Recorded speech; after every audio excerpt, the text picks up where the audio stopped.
In this video, I'll show you how to fix Valorant crashing shortly after launch. If Valorant opens and then closes within a few seconds, this quick fix may help resolve the problem.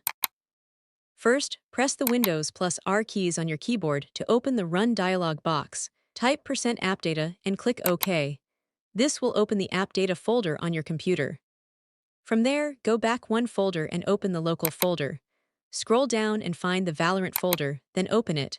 Inside, look for the saved folder and delete it. This folder contains temporary game data and settings that can sometimes become corrupted and cause crashes.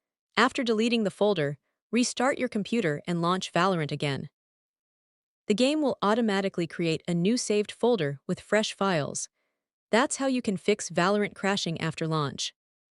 If you found this guide helpful, don't forget to like, share, and subscribe for more helpful tutorials. Thanks for watching, and I'll see you in the next video.